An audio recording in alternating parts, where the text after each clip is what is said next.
Hello. तो इस video में हम देखेंगे कि जावास्क्रिप्ट के अंदर कॉन्स्ट जो होता है कांस्टेंट वेरिएबल्स वो कैसे काम करते हैं, और साथ ही साथ असाइनमेंट, रीअसाइनमेंट और म्यूटेशन, इन सभी चीज़ों का क्या मतलब होता है जावास्क्रिप्ट में, हम ये चीज़ समझेंगे। और ये सब समझने के बाद हम देखेंगे कि रिएक्ट में अगर हम कोई रिएक्ट जेएस की हेल्प से अगर हम कोई स्टेट बनाते हैं तो उसे हमें कैसे अपडेट करना चाहिए, क्योंकि वहाँ पर भी हम अलग अलग तरीके से वेरिएबल बना रहे होते हैं और हम स्टेट्स को म्यूटेट वगैरह या अगर करते हैं तो कैसे स्टेट अपडेट होती है, हम ये सब चीज़ देखेंगे। तो स्टार्ट करते हैं जावास्क्रिप्ट से ही कि जावास्क्रिप्ट के अंदर कॉन्स्ट कीवर्ड कैसे काम करता है। तो अगर हम जावास्क्रिप्ट के अंदर कोई एक वेरिएबल बनाते हैं, जैसे हमने यहाँ पर ये वेरिएबल बनाया कॉन्स्ट की हेल्प से, उसको बाद में अगर हम अपडेट करने की कोशिश करते हैं तो वहाँ पर हमें एरर आता है कि हम कॉन्स्टेंट वेरिएबल को रीअसाइन नहीं कर सकते। ठीक है। लेकिन जब हम यही चीज़ अगर किसी ऑब्जेक्ट के साथ करते हैं, अगर हमने एक ऑब्जेक्ट बनाया और उस ऑब्जेक्ट कि हम किसी प्रॉपर्टी को चेंज करते हैं तो वो सही वर्क करता है। पहले जैसे यहाँ पर पर्सन डॉट नेम में हसन था, बाद में पर्सन डॉट नेम में सुजाता करा और पर्सन को कंसोल किया तो नेम के अंदर सुजाता आ रहा है, कोई एरर भी नहीं आया। तो ये कैसे हम आराम से चेंज कर पा रहे हैं, तो इस चीज़ को हमें समझना होगा।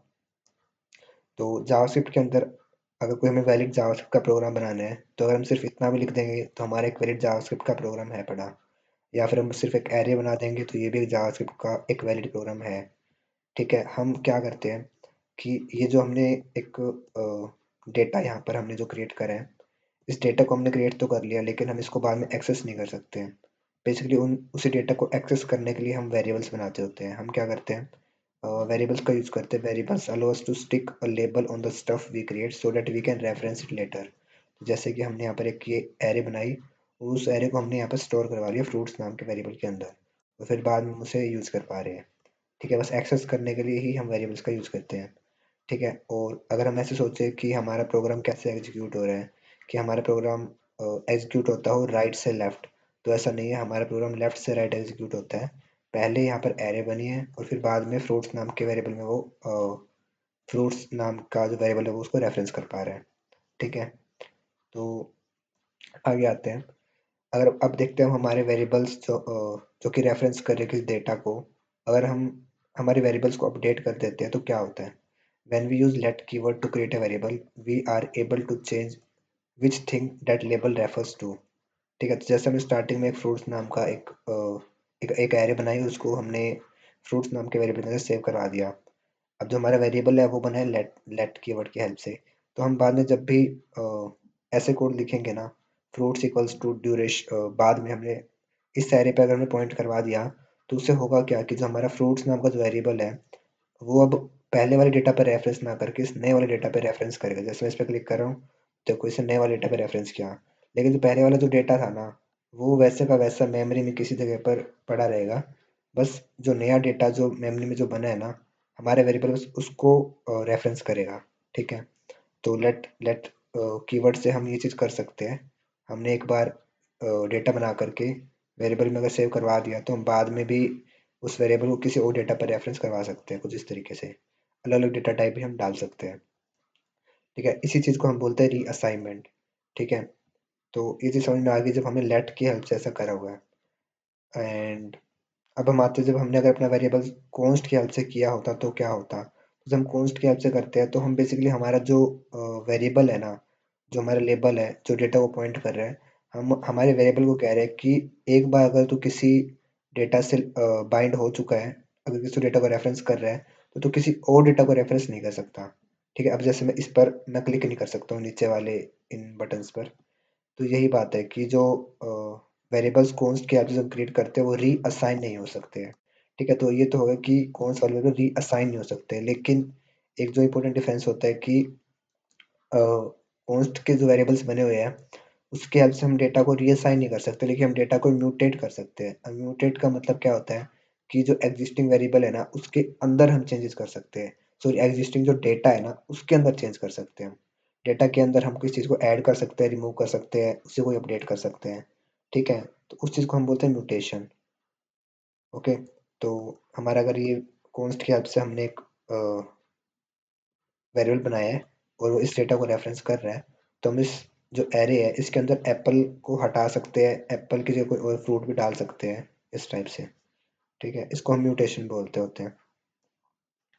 अब आगे आते हैं हम कि अब हम एरे के अंदर या ऑब्जेक्ट के अंदर हम डेटा को म्यूटेट कर सकते हैं। बट अगर वो डेटा हमने रेफरेंस किसी वैल्यू में कर रखा है, तो अगर कॉन्स्ट की हेल्प से हमने उसको कर रखा है तो हम उसको क्या बोलते हैं, रीअसाइन नहीं कर सकते हैं। बट हम म्यूटेट तो कर ही सकते हैं। तो अगर हम चाहते हैं कि हम अपने डेटा को म्यूटेट भी ना कर पाएँ, ठीक है, साथ साथ म्यूटेट भी ना कर पाएँ, तो उसके लिए हम यूज़ करते हैं ऑब्जेक्ट डॉट फ्रीज।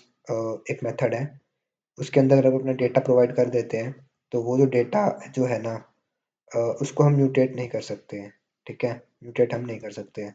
अब हमने एक एरे बनाई है और इस वेरिएबल के अंदर हमने उसको रेफरेंस कर लिया। अब हम इस एरे के अंदर कोई नई चीज़ ऐड करेंगे तो एरर तो कोई नहीं आएगा। ठीक है, लेकिन जब हम एक्सेस करने जाएंगे हमारे डेटा को, तो नया डेटा ऐड हुआ हुआ हमें नहीं मिला। ठीक है, सिमिलरली किसी ऑब्जेक्ट की प्रॉपर्टी को हम चेंज करते हैं, तो एरर नहीं आता, बट जब हम उसे एक्सेस करने जाएंगे तो कोई चेंज हुआ हमें नहीं मिलेगा। लेकिन एक चीज़ ये है कि जो ऑब्जेक्ट डॉट फ्रीज मेथड जो है ना, वो सिर्फ और सिर्फ फर्स्ट लेवल तक का जो डेटा है ना, उसी को म्यूटेट कराने से बचाता है। अगर नेस्टेड डेटा है तो उसको वो नहीं बचा पाता। The only goal side that it's shallow, it won't freeze any nested object arrays. Okay, तो properly object dot freeze mutation को नहीं रोक सकता है। तो इतना हो गया, यानी कि हमारे जो ऑब्जेक्ट और एरेज जो है ना, अगर हमने उसको कॉन्स्ट की हेल्प से क्रिएट किया है, कॉन्स्ट की हेल्प से हमने उसे रेफरेंस कर रखा है, तो हम उसके अंदर म्यूटेशन कर सकते हैं, बट हम रीअसाइन नहीं कर सकते। अब बारी आती है प्रिमिटिव डेटा टाइप्स की, जैसे नंबर, स्ट्रिंग, बूलियन। इनका क्या है ना, जैसे अभी के नंबर है एज इक्वल्स टू 36, हम उसको चेंज करके एज 37 कर रहे हैं, तो हम क्या कर रहे हैं, हम बेसिकली क्या कर रहे हैं कि जो एज नाम का जो लेबल था ना, वो 36 जो एक नंबर है उसको रेफरेंस ना करके एक नए नंबर को रेफरेंस करे। हमारा 36 नंबर अगर क्रिएट हो चुका है मेमोरी में, तो मेमोरी में क्रिएटेड ही है। ठीक है, वो हटा नहीं है। अब हमारा नया नंबर 37 भी क्रिएट हो गया है और 37 पर रेफरेंस कर पा रहा है हमारा एज वेरिएबल। ठीक है, तो ये चीज़ है यहाँ पर। तो here's the deal, all primitive data types in JavaScript are immutable, है ना, it's impossible to edit the value of a number. तो बेसिकली हम 36 जो ये डेटा है, हम इसको अपडेट नहीं कर रहे, हम नया डेटा जो है ना हमारे वेरिएबल से रेफरेंस करवा रहे हैं। ठीक है, तो यानी इसका मतलब ये है कि जो प्रिमिटिव डेटा टाइप्स है वो इम्यूटेबल होते हैं। ठीक है, उनको हम म्यूटेट नहीं कर सकते हैं। हम आगे आते हैं, बस। ठीक है, तो ये चीज़ हमने देख लिया कि क्या बोलते हैं, असाइनमेंट क्या होता है, रीअसाइनमेंट क्या होता है और म्यूटेशन क्या होता है। अब ये चीज़ ना हमें हेल्प करेगी रिएक्ट जेएस के अंदर स्टेट्स वगैरह को जब हम क्रिएट करते हैं, अपडेट करते हैं, उस चीज़ में भी हमें हेल्प करेगी ये चीज़ समझने में। ठीक है, तो अब मैं आता हूँ यहाँ पर, एक रिएक्ट जेएस का प्रोग्राम मैंने ओपन कर लिया है, ऐप डॉट जेएस फाइल है, और इसके अंदर हम क्या रिटर्न करवा रहे हैं, एक शॉपिंग लिस्ट और एक न्यू आइटम। ये दो कंपोनेंट्स हम इसके अंदर रिटर्न करवा रहे हैं। ठीक है, और ऐप जेएस के अंदर हमने एक एरे बना रखी है आइटम्स नाम से, जो जिसके अंदर एप्पल और बनाना है। हमारे पास एक फंक्शन है, ये कॉल हो रहा है, और ये हमने पास कर रखा है एज ए प्रोप हमारी हैंडल ऐड आइटम्स के पास। ठीक है, और हैंडल ऐड आइटम के अंदर हमने बटन क्लिक पर बटन क्लिक पर हमने हाँ, फॉर्म सबमिट के अंदर हमने हैंडल ऐड आइटम फंक्शन को कॉल कर रखा है। तो बेसिकली मेन बात ये है कि जब हमारा हैंडल ऐड आइटम जो फंक्शन है ना, ये कैसे काम करेगा हमें ये देखना है। इसके अंदर जो हम स्टेट अपडेट कर रहे हैं वो कैसे काम करेगा। ठीक है, तो हम चाहते हैं कि जब जो वैल्यू जो आएगी बेसिकली आइटम्स की, जो नई वैल्यू जो हमें ऐड करनी है हमारे आइटम्स के अंदर, है ना, वो हमारी आइटम्स वाली इस एरे के अंदर ऐड हो जाए। तो हमने आइटम्स डॉट पुश करा, और हम चाहते हैं कि हमारा जो कंपोनेंट है वो री रेंडर हो, तो हमने सेट आइटम्स के अंदर अपडेटेड आइटम्स एरे भेज दी।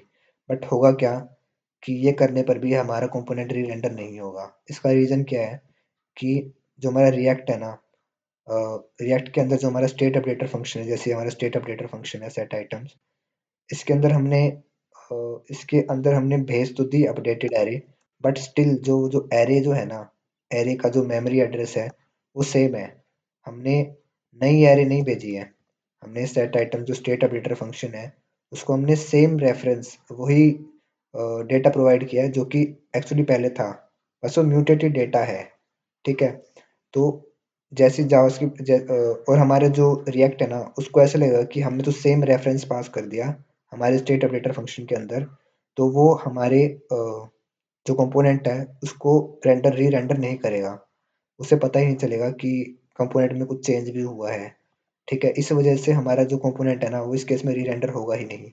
तो रिएक्ट क्या कहता है, रिएक्ट कहता है कि तुम मुझे ना रेफरेंस चेंज करके दो, तुम मुझे यहाँ पर नया ऑब्जेक्ट या नया एरे या नई वैल्यू प्रोवाइड करो, तो वो ये चाहता है। तो अगर हम ऐसा करते हैं, है ना, अगर हम ऐसा करें, मान लो कि हम यहाँ पर नई एरे प्रोवाइड करेंगे, तो डाउट ये आएगा आपके मन में कि नई एरे प्रोवाइड तो कर देंगे, ठीक है, हमारा कंपोनेंट री रेंडर हो जाएगा, लेकिन फिर तो यहाँ पर गलती हो जाएगी क्योंकि हमने कॉन्स्ट आइटम्स किया हुआ है, कॉन्स्ट सेट आइटम्स किया हुआ है। कॉन्स्ट नाम का वेरिएबल है, यानी कि हम आइटम्स को जो हमारे वेरिएबल है उसको हम रीअसाइन नहीं कर सकते। हम ऐसा सोच सकते हैं, लेकिन एक्चुअल में क्या होगा कि ये जो हमारा फंक्शन है ना, ये फर्स्ट रेंडर में तो बेसिकली इतना जो पार्ट है और जो रिटर्न वाला पार्ट है ये फर्स्ट रेंडर में तो चला, ठीक है।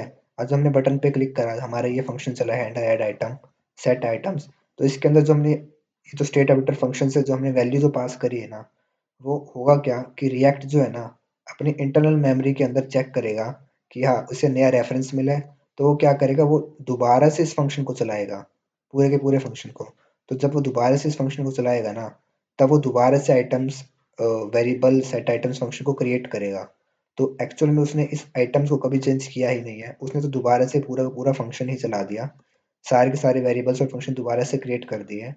तो हमने कभी भी आइटम्स को चेंज ही नहीं करा, आइटम्स नाम के वेरिएबल को भी चेंज ही नहीं करा। अगर हम आइटम्स को यूं ही चेंज करने जाएं इस लाइन से पहले, ऐसे आइटम्स इक्वल्स टू में कुछ भी हम कर देते हैं, और या सिर्फ नल भी कर दे या कुछ और भी कर दे, अगर हम ऐसा कर देते ना तो हमें एरर आता कि आपने एक कांस्टेंट वेरिएबल को अपडेट करा है, आप उसको रीअसाइन करो तो हमारा एरर आता है, बट हमने ऐसा नहीं करा। हमने तो स्टेट अपडेटर फंक्शन के अंदर डाला एक नया वेरिएबल और हमारा कंपोनेंट री रेंडर हो जाता। ठीक है, तो कुछ इस तरीके से स्टेट अपडेशन काम करती होती है। तो कॉन्स्ट होने के बावजूद भी कोई इशू नहीं आएगा। ठीक है, बस मुझे यही बताना था, एंड थैंक यू।